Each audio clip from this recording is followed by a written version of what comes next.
Welcoming in Tom Murphy to the program this morning. Tom, we will touch on some baseball coming up, but basketball-wise, I think the people have had a lot of opinions, a lot of takes this morning. What stood out to you in the Arkansas loss to Duke on Saturday night? Yeah, good morning, everybody. I would say that I think with only one day of prep, the Arkansas defense wasn't everything, Eric Mossman would have wanted it to be. And just frankly, Duke was the better team that night. I mean, they had more explosive dribble drivers and guys who could pull up and make jump shots.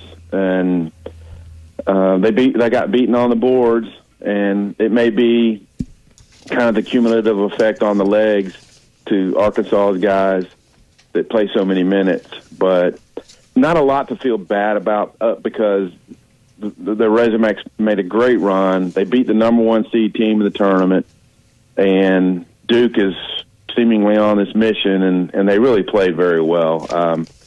So, Arkansas did some good things, but just not enough. Tom, I look at this team needing an additional big man or two. What is an area of improvement that you think Eric Musselman is and should focus on this offseason?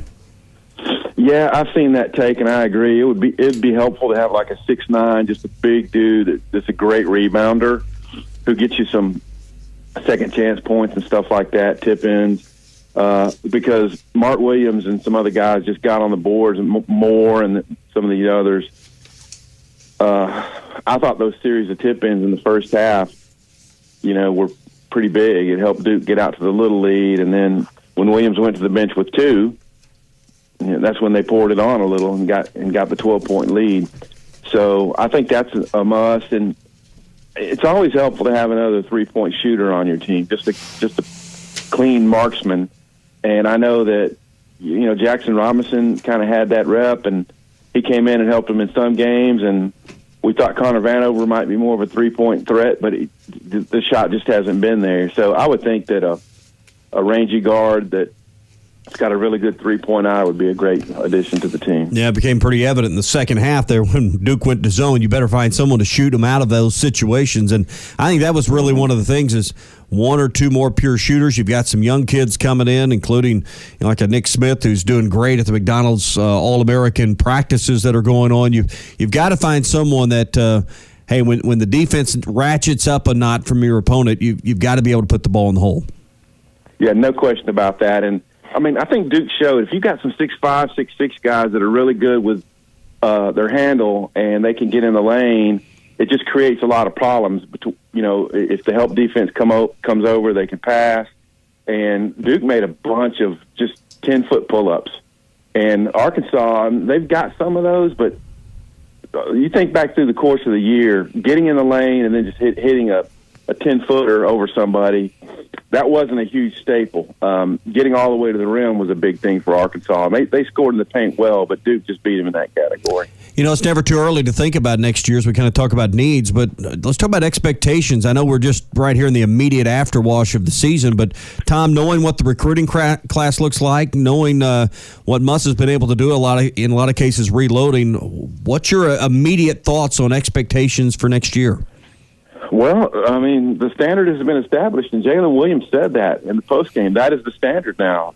So, I mean, Arkansas fans are very hopeful that not only do you get back to the regional round, that you push on, win your regional, and get to a Final Four. And can you imagine the euphoria if they were to put a Final Four appearance behind two Elite Eights? I mean, as it is right now, I saw a stat on this a minute ago. Arkansas wins in the tournament last 2 years, 6, and the rest of the SEC 6.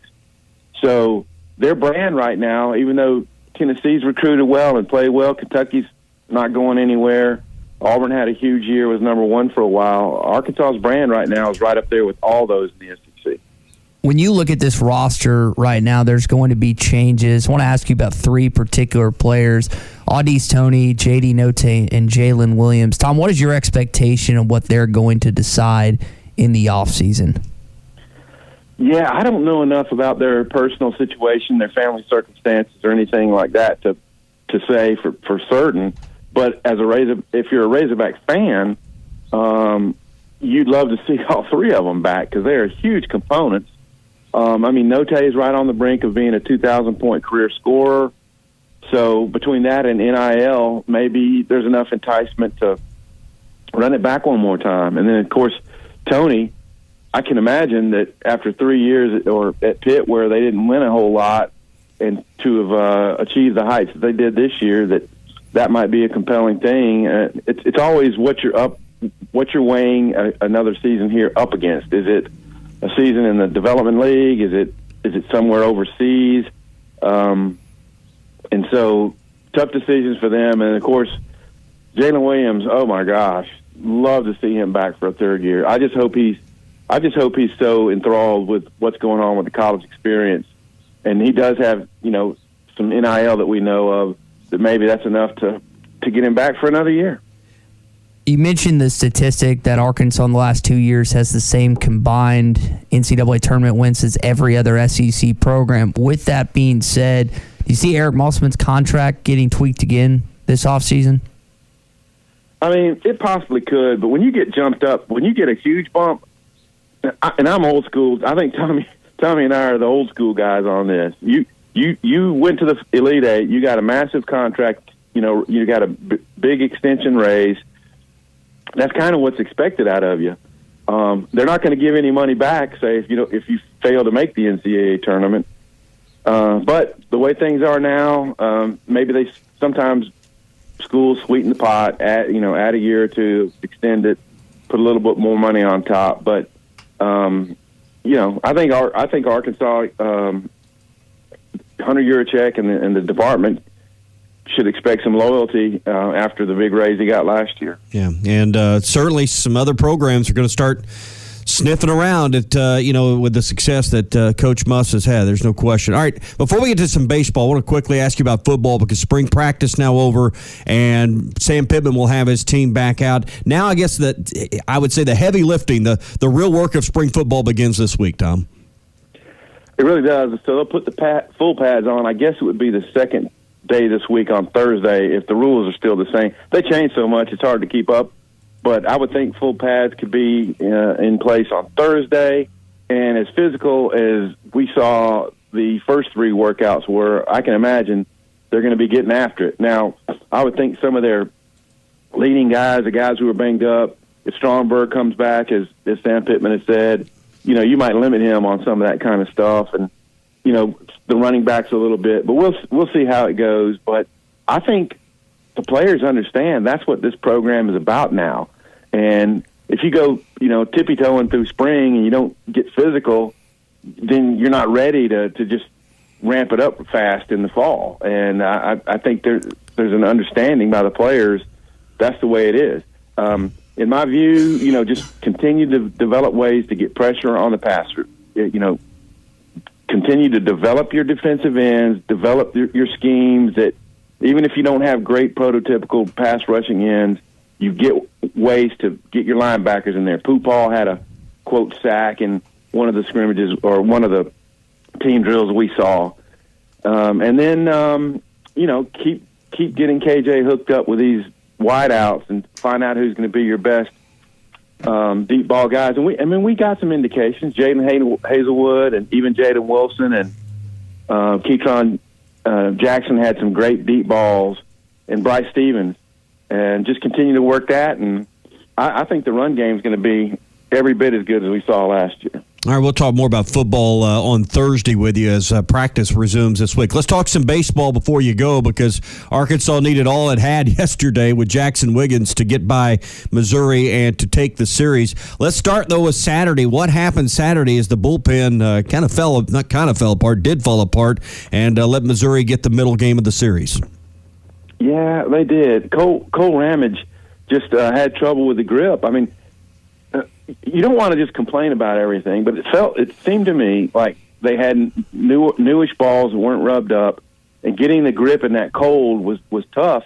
And man, he spiked 3 in a row after the 4-pitch walk, and just a guy came around the bases on wild pitches, and then he walked another guy, and then Tress came in, and they just couldn't couldn't put the fire out, and Missouri won that game. And Josh Day came through with a huge hit, much like Braden Webb did for Arkansas.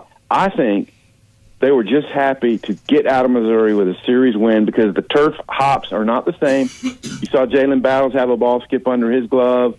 Caden Wallace had an error at third base.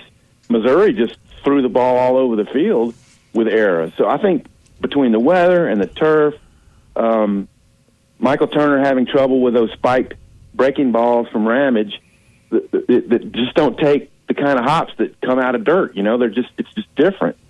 They're just happy to win 2 out of 3, and so they're in a pretty good spot because I think they have so much improvement they can do because you can just look throughout. There wasn't a lot of clutch hitting in that series. Way too many men on base and for Missouri, and they're still sorting out the bullpen. I think Gabe Starks' performance late in Saturday's game might have earned him some more quality innings, and so they're trying to narrow it down to the guys at the end of games they could trust. And I think Tigert's in that boat. Vermillion had been, but gave up 3 consecutive singles in that game, and so they're still sorting it out. And I guess the good thing is they won a lot of games, and they still have their consecutive SEC series streak going, and they're not playing their best ball, clearly. Should be a lot of fun. Mississippi State coming up this weekend. We'll talk more about that on Thursday with you, Tom, when you rejoin us. Outstanding. Talk to y'all then. All right, Tom Murphy, Arkansas Democrat-Gazette, Whole Hog Sports with us every Monday and Thursday here on the Morning Run. It's that time of year as college basketball takes center stage with the tournament finally upon us. If you're looking to wager this year, BetOnline is the #1 spot for all your updated odds and info, along with great contests, including the bracket contest, where you can have a chance to take home the top prize. Head over to the website or use your mobile device to sign up today and receive your 50% welcome bonus on your first deposit. Just use our promo code BELIEVE to get started. That's BLEAV. BetOnline is your continued source for all your sports wagering needs, including live betting and your favorite Vegas casino games. BetOnline, where the game starts.